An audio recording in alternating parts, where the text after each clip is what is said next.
Hello, I'm Dennis Green, founder of Stewardship System and president of Church Development. For the past 20 years, we've specialized in tailored, actively managed church capital campaigns. We've helped hundreds of churches in their stewardship efforts and their capital campaigns using our unique approach to capital campaigns. We've become the thought platform leaders in stewardship-based capital campaigns. Stewardship is our passion, and church capital campaigns are our ministry. Today, we'll be providing you with insight about how to run effective capital campaigns. Let's begin at looking at the 6 steps a church needs to go through to lay the proper groundwork for a capital campaign.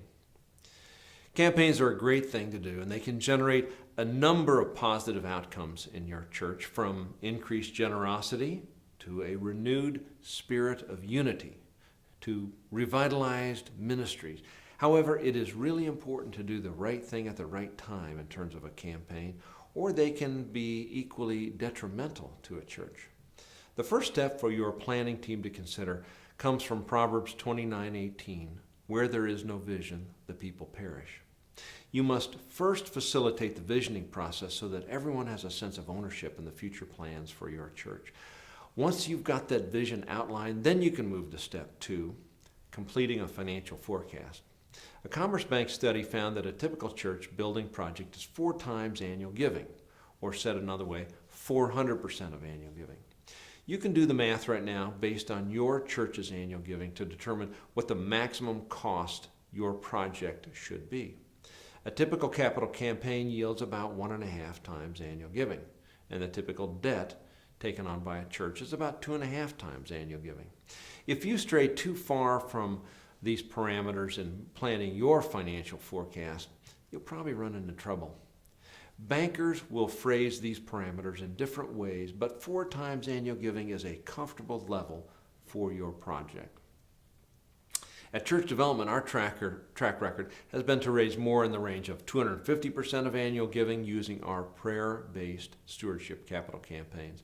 So if you're in need of a capital campaign, please let us know how we can help. I think you'll be able to raise much more than 140% of annual giving, and it'll alleviate your debt load and make your project more manageable. So after we've completed long-range planning and a financial forecast, our next step is to engage a facility planning process. This is a perfect opportunity to implement one of the principles from the stewardship system, engaging our members in shared decision making. Plan on asking everybody in the church to get involved in the facility planning process. Let's engage them. Retain an architect who's a good facilitator, and begin drawing out input and ideas from your people about what they envision in the new facility. We can get lots of input from lots of people. A small committee can refine it along with the architect. Then we can come back to the people with updated plans and let them know, hey, the people have spoken, we've interpreted it, and here's how we have designed the facility based on your input. Virtually everyone will have a sense of ownership in the facility at that point, which will lead to a greater participation in the capital campaign. Your next step as you approach the fundraising component of a capital campaign is to conduct a feasibility study, which assesses the probability of fundraising success. This is the step that many churches leave out to their detriment. The key to success in a capital campaign is often forged in the feasibility study. On the one hand, the feasibility study tells you specifically how you need to proceed and design a tailored, specific approach that's unique for your church. On the other hand, the study will give you specific gauges for how much you can raise and how much support you have for the project. The result of the study will be a set of very specific recommendations that prepare your church to go ahead and meet the needs of your people as you ask them for what might be the largest single financial commitment that they make to a charitable organization in their lifetime. After all this hard work, we're finally ready for step number 5, the capital campaign itself. It'll take about 5 or 6 months to manage this process. And during this time, we'll employ all 7 steps of the stewardship system during the campaign: teaching stewardship, prayer, community building, shared decision making, engaging volunteers, asking, and thanking. So we'll engage people all the way through the campaign in a prayer-based, stewardship-oriented process that lifts their sights up to engage them in investing in the church's future. Once the campaign comes to a culmination on Commitment Sunday and people turn in their pledges, you'll have 3 years of follow-up to make sure that people fulfill their commitments. During this time, your follow-up team will utilize the stewardship system to help ensure collections are successful, and you will continue to build on the generosity work you've completed during the campaign.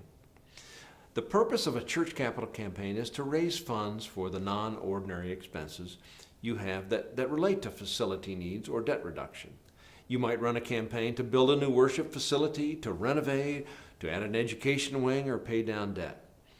Those are the most common uses for raising capital funds. As you consider a capital campaign based on the stewardship systems approach, it'll have an enormous impact on your level of success. We had the good fortune of Commerce Bank sharing with us an analysis of 39 church building projects that they provided loans for.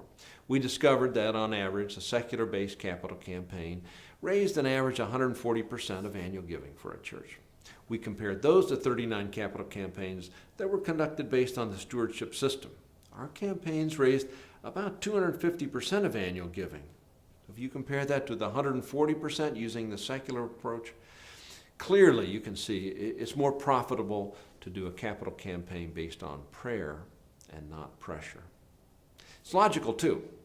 Think of it from a common sense perspective. If the secular approach works to identify those who have the most money and then proceeds to visit them in order from top donors to middle to lesser donors, would it not be logical that those people might be more generous if they had the opportunity to pray, reflect, discern, engage others socially, become involved, have a sense of ownership?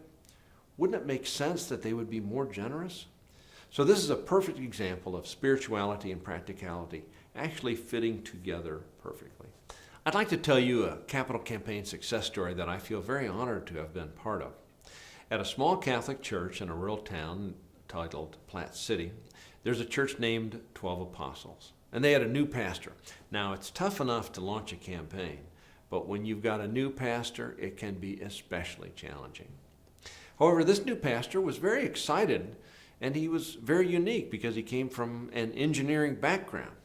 He launched this capital campaign after engaging everyone in the vision about what the new church might look like. So everyone had a sense of ownership, and the church was growing rapidly. Remarkably, they raised 600% of annual giving in 3-year pledges, which is an off-the-chart home run. It allowed them to build their first facility and move out of their temporary meeting space.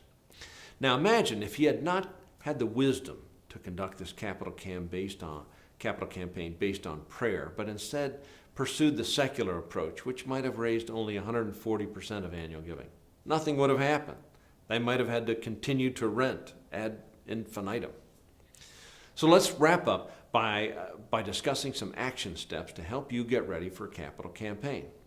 Church Development can provide a more extensive workshop for your building team about how to run a stewardship-based capital campaign. We go more into depth about your campaign calendar and the steps to take to develop a successful campaign calendar.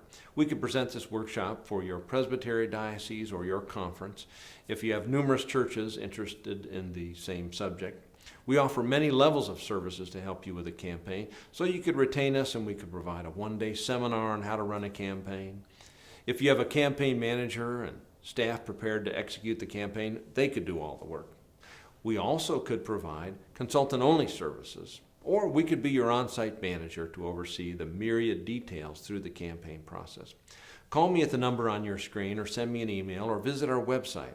That's listed there as well. We want to help your next capital campaign to be a success so you can successfully implement the ministry vision that God has placed before you. Go forth, good luck, and God bless.